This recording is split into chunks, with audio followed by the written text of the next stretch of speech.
So I have a little story for you, and that is yesterday when I came for my sound check, I got hooked up. I know how to do this. I've done hundreds of talks. And I said, where's my podium? Well, there is no podium. And then I asked, okay, so where's the chair I'm going to sit in? There was no chair. Well, is it okay if I walk around the whole stage? And it was like, no, see this blue circle here? You got to stay right there. And that was incredibly anxiety-provoking for me because I don't do it this way. I do it with the podium and I roam around and stuff like that. And I thought, what a great introduction to a talk about resilience. Because, my first reaction is like, I can't do that. And resilience is ordinary. I want to start with that idea. The reason I'm using that example is a very ordinary example. We think of resilience as this tremendous capacity that is gained by difficult circumstances or helped along in our family, in our community. But resilience is ordinary. And the fact is that most of you and most of your children are very resilient. You can take kids, there's been a lot of studies over 40 years now of kids under the most difficult circumstances. One's called the Kauai longitudinal study, if anybody's interested. 40 years of looking at kids born into poverty. Mom is a drug addict, dad's killing people, and you would expect them all to do poorly, and that's not the case. In childhood, 1 out of 3 of those kids actually does very well, and in early adulthood, the vast majority of them do very well. It's the same reason why if somebody comes who has PTSD from a war or some awful thing that happens to them, we don't treat PTSD right away because the vast majority of people who have PTSD end up recovering on their own. And that's not to downplay the seriousness of things like PTSD or growing up in very difficult circumstances, but it is to say that most of us are capable of recovering from difficult circumstances. And I'm not crazy about the word resilience. I kind of think of it as adaptability. So when they tell me I don't have, the stuff I'm used to, I have to adapt. And that means I bring cards on stage, which is not very TED Talk-like, but that's, if I'm not centered, I have to figure out a way to center myself, and that's how I do it. We'll see how much I need them or not. So I will be talking about resilience in general. I'll be talking about it in terms of your kids because I assume a lot of you would like to know about it in terms of your kids. But everything I'm going to talk about is as applicable to your children as it is to you, as it is to your colleagues, your spouse, your partner, your employees. The things that move resilience forward, move it forward regardless of where you are in life. So what moves resilience forward? First of all, resilience, like everything about your children. Most people here have children? Okay. What moves resilience forward? And like most things, if you have children, they're born very differently. I raised 3 boys, an athlete, a theater kid, and a hands-on kid. And it's really important to understand that kids come to you with incredibly different proclivities. They're just different, right? Kids are just different. And that also means that they're going to come with a very different degree of resilience. So there's the kid who soothes themselves easily as a baby, and there's the kid who you have to walk around the block or drive around the block because they can't do that. So is resilience genetic? Partly. Is it environmental? Partly. The most exciting thing in my field is what's called epigenetics, and that's where the genetic and the environment cross, right? And there are very few things that aren't modifiable. You know, your eye color is not modifiable. But one of the things we know helps with resilience is self-control, right? So there's like 4 things. Being bright helps. Not a rocket scientist, but being bright, and particularly being verbal. So this, having raised 3 boys, why is being verbal good? Well, we find that girls in general are more resilient than boys, and it's probably because from a very early age, they learn to talk about their emotions more easily. So if you have sons, you might think about, if you want to up that part of the protective factors, you might think about speaking with them a little bit more about how they're feeling. So, you know, having a working brain, instead of bright, let's say a working brain, a capable working brain is important. The ability to self-regulate is important, and that's where we have a lot of input on how well our kids self-regulate, right? So I'm just thinking, I have 3 very little grandchildren now. And the oldest one just won't go to bed, period. Just won't go to bed. Screams and yells and carries on. And my son and his wife are very tired as a result. And they have a more difficult job than their other child, who's 2, who they put him in a sack, lay him in his bed, and they're done, right? And that's just an incredible difference in temperament. So if you have a kid who has difficulty with self-management, how do you help them? Because that's a big indicator or a big forecaster of resilience. Well, first of all, you stay calm, right? Second of all, you explain in developmentally appropriate language why something is important. And third of all, you chunk the task for them into small pieces, right? And this idea of incremental change is important across all of the things that I have to talk about in psychology. Kids don't become athletes overnight. They don't become academic whizzes overnight. They don't become piano players overnight. It is a long, over time, accumulation of skills. And I think way too often we're kind of hurrying our kids along. You know, that original book, Price of Privilege, was, you know, don't spend that much time on performance, because the kids I was seeing in my office were all performance driven. Only as good as my last performance was something I heard more times than I can count. You don't want your kids to end up feeling they're only as good as their last performance. You want to, you know, these things you know. I said yesterday to whoever I was talking to, I'm so fortunate I get to have a career on common sense, right? That's my career, is like standing on a stage and saying things that are pretty much self-evident to people, like don't always praise the end result, praise the work that goes into it, praise the effort, not what grade did you get, but how was that test? What'd you learn from it? Was it hard? Was it easy? You want to be involved in the process. And being involved in the process, not just because I think it's a good idea, but it makes the kinds of skills that contribute to resilience more robust in kids. So, you know, those are the things that help move it along. I want to talk about the things that get in the way of resilience, because the fear, of course, is, well, what if my kid's not resilient? And the reason I said I don't love the word resilience is nobody is resilient in every way. That's it, like he's a resilient person or she wasn't resilient. I don't like that because, first of all, I think it blames the person. And second of all, I've been a psychologist for 40 years, and I've seen kids who make it through a parent's divorce and totally fall apart when they didn't get into their first choice college. So we don't have the same level of resilience all the time. I think for me, it's more helpful to think of it as an adaptive trait than an adaptive process rather than a single trait.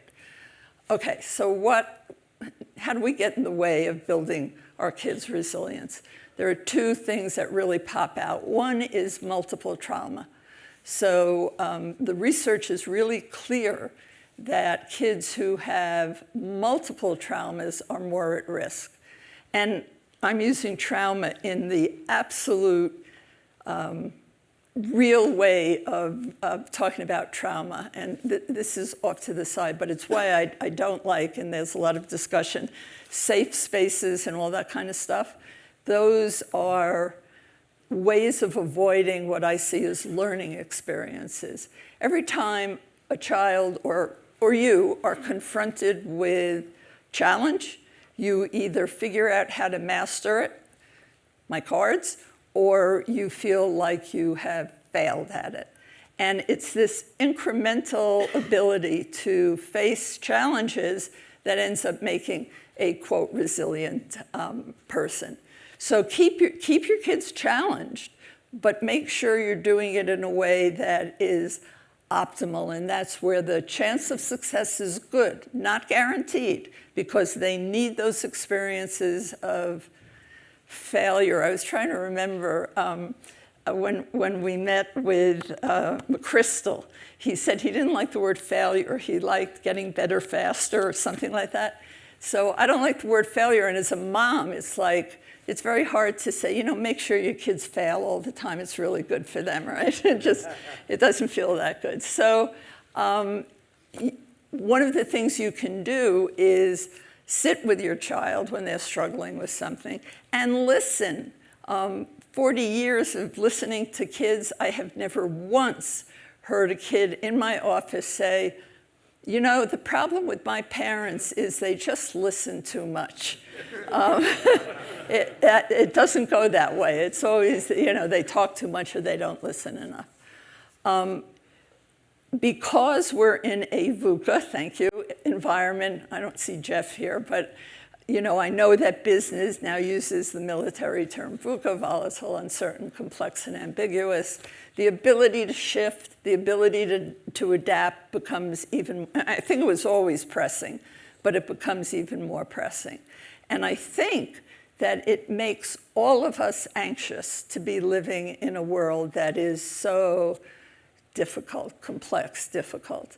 And I think that shows in our parenting. So I'm going to give you two examples of what I think is the wrong way to do things. And the first one is your daughter comes home from school, and she's fortunate she gets to walk to school. She's maybe 9 years old, and she says, teary, shaky, the dog down the block was barking and snarling, and I'm not walking back to school again. I'm too scared. And you have, not unlimited options. You get to say, oh, that's terrible. I'm so sorry. Mommy will take you in the car and we'll go around the block so you don't have to see that mean dog. There's a lot of that. Or there's the kind of man-up point of view, which is, it's just the dog, forget about it, and go. Probably a better response is something like, that must have been upsetting to you. I know you can walk past that dog. You do that all the time. But if you need me tomorrow, I'll walk with you to school. And why is that the best response? Because the most predictive factor in resilience, but in mental health in general, is a stable, caring, empathic adult in a child's life. And I'm going to underline empathic because my assumption is most of you care, and most of you have reasonably stable lives. But the empathic response is so often missing. And in not allowing that child incrementally to face something that she's afraid of, you rob the child of the opportunity to feel they can master something, right? They have to feel little by little by little that they are up to the challenge of meeting challenges, because life is challenging. My second example, which is from a place where I was speaking like this with business people, was a woman raises her hand and says to me, my kid, I'm very worried. My kid is depressed.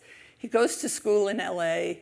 His girlfriend just broke up with him. He's kind of not sleeping, and I'm really worried. I don't know what to do. So I asked for more information, and she says to me, well, I was thinking, how about if I buy him a car, and that way he's in LA, he can get around and meet other people. And I say, what were you thinking? And she says, well, I was thinking about a Tesla. And I said, that's a really bad idea for many reasons, not the least of which is having your heart broken is a normal developmental challenge. How many of you have had your heart broken somewhere in your life? Okay, normal developmental challenge. And I want to be clear about this because I'm not talking about the kid who's, selling drugs or doing really damaging thing. I'm talking about the kids who are trying to navigate growing up. And so I thought that I had the mom convinced that what this kid needed was to deal with his sadness, because that's life. And she could be supportive and empathic, but not to buy his way out of his feeling, which probably wouldn't be successful. And then about 2 weeks later, I get a call from this same mom, and she says to me, how do you feel about a used Tesla? And it was like unclear on the concept, right? And it's illustrative in this way. It is very hard for us to stand by and see our children suffer, right? It's a difficult invitation to say it is in your child's best interest for you to allow that process to happen. But it is. And to the extent to which we can check in with our own anxiety, make sure it's not being driven by your being too busy. Make sure it's not being driven by your own anxiety. My youngest kid was invited to rock climbing camp. He had asthma. This is 20 years ago. And I knew it was in his best interest to go because it was a challenge for him. His asthma was under control. I let him go. He was fine. I don't think I breathed the entire weekend that he was away because it was so anxiety-provoking for me. But we really should be pretty careful about not letting our own anxiety make us jump in too quickly to alleviate our children's anxiety. The other thing I want to say about resilience is that it takes time to develop resilience. I said none of us are resilient all the time. And I also think that it is not enough to just recover, to bounce back from a challenge. I think we want our kids to bounce forward, to learn from it, to become more competent from it. And that's where you come in, which is when you have children, you're a co-regulator. And what do I mean by that? I used to be very afraid of flying. And how did I get over it? I realized that the flight attendant was cool. She was good. And as long as I could watch her, and she was like going about her business or he was going about his business, I knew I was safe. She co-regulated and helped me get over something that was anxiety-provoking. And this is what we do with our kids all the time. We help them when they're anxious by explaining what's going on, by listening, by soliciting how they're feeling about things, and not by jumping in. It's kind of it's a quiet process. And I know that a lot of people in a room like this are problem solvers, right? That's what you do. That's what you're really good at. And so the ability to step back and watch your kid kind of struggle to figure something out with your guidance, right? So this is not at all a call for no guidance. My son gets his driver's license. He's 18 years old. He drives around the block. He comes home and says, I'd like to take the car to Tahoe. We live in San Francisco. And it's like, that's a no. I'm co-regulating because he doesn't yet have the experience to do it on his own. So I think in summary, building resilience is incremental, it's slow, It means you have to be able to tolerate your child having moments of fear and anxiety. You get to model it. When I used to do a lot of speaking, I still do, and I had this thing every time that I gave a talk, I'd call, this is when my kids were still at home, and I would tell them what went wrong. And you can bet I'm going to tell them that there was no podium. And it was just very quick, it wasn't a big deal. It's like things went well, I met great people, blah, blah, blah. By the way, I tripped coming up the stairs. And I thought that was important, I still do, because your kids see you, especially in a successful group like this, as larger than life, that you don't make mistakes, and they look up to you. And I think it's really important to let kids know that everybody has challenges that they're trying to meet, and everybody has the capacity to be more resilient. Thank you.